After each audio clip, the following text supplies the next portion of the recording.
Been going back to back with these albums and been talking about my favorite hip hop albums. I just talked about with J. Cole's Friday Night Lights.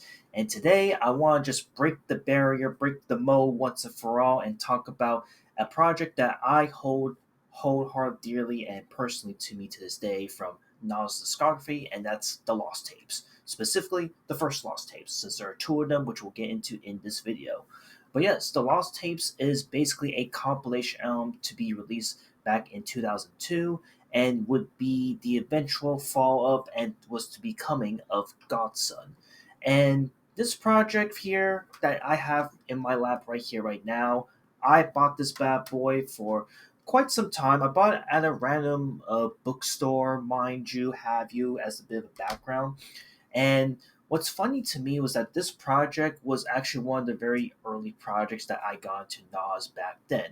Obviously, with Nas Illmatic, I actually got into his project, but it wasn't until like getting more deeper into like his other big discographies during the '90s and then up until the Stillmatic era that I really fell for Nas and really was super encapsulated by what Nas had to offer, and for a very good reason too. Because when this Lost Tapes album came out, this came out in between the release of his last album at the time, Stillmatic, and of course Godson, as I mentioned already. And he was obviously going off of a big victory win, a big victory comeback after his unanimous win with Jay Z and the Nas feud that came out during that time period.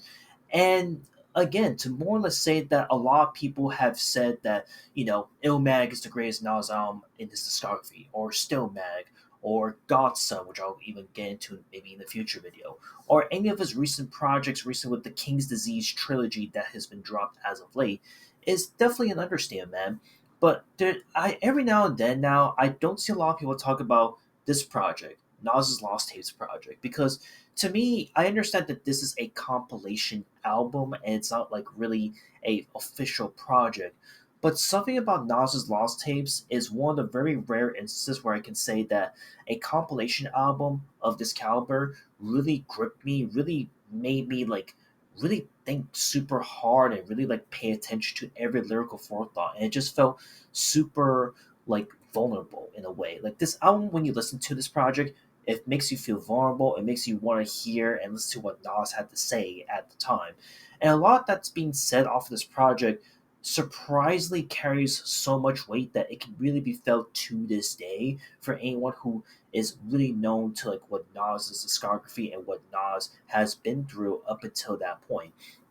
And the Lost Tapes, this project, when you look up like how the Lost Tapes was conceived, how it was released, this was basically like loose tracks and more or less tracks that just didn't make it off of his I Am album from 1999 or from Stillmatic. So the fact that like when you listen to this project and you will be blown away by it, mind you, I promise you that, you will be shocked by like how great some of like the production, the lyricism, the subjects and the themes of this album are able to carry, because I consider the Nas's Lost Tapes as like a top three best Nas project of all time. Like I don't say that lightly too, because I think this project is absolutely incredible. It is special. I think it's also one of the very few rare instances that for me, while I understand that a lot of people, a lot of hardcore Nas fans believe that Stillmatic is the true successor to Illmatic to an extent, or maybe it was written, right? Because that would be the follow up to Illmatic that came out a couple years later. I think Nas's Lost Tapes for me is gonna go down as like the best hip hop album ever to be created. And I think this was the true successor to Illmatic at the time. So, with that being said, um, obviously there are a ton of highlights over here with my album Live in this running. So, in terms of like the best, like there's so many tracks I can list off here, and I can obviously like list down every single track because there's 12 of these bad boys.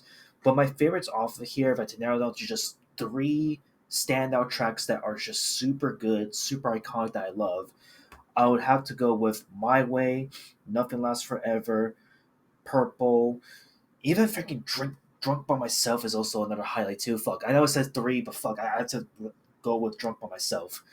But again, believe me when I say that there's so many really cool ideas that it's like, man, like when you really look back at like the fact that these were recordings that could have been off of his I Am album or recordings that could have made to Stillmatic. It's like, man, if this project came out like during the time period before Stillmatic came out, or maybe um, during the time period when I Am came out, I think Nas's career and trajectory at the time would have not been like it would have been a much different state than what it was at the time.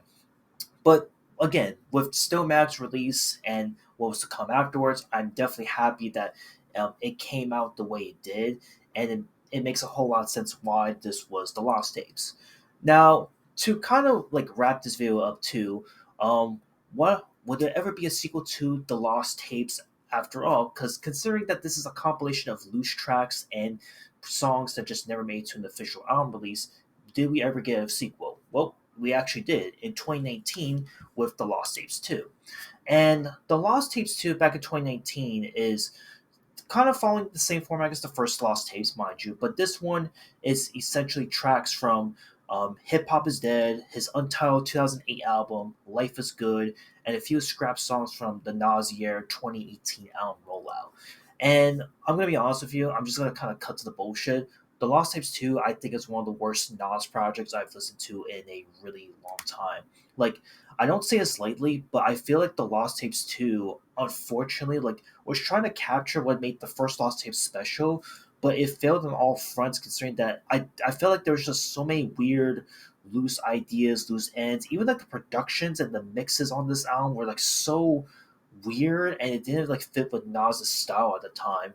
And ultimately it's like I couldn't really tell like I can tell majority of these songs was probably from the Nas Year recording booth because some of the other tracks off of this Lost Tapes 2 was just not good. And to this day, I think that, again, this might be a hot take once again, is that I think Lost Tapes 2, the sequel, just isn't a good project. It's definitely not the most memorable one.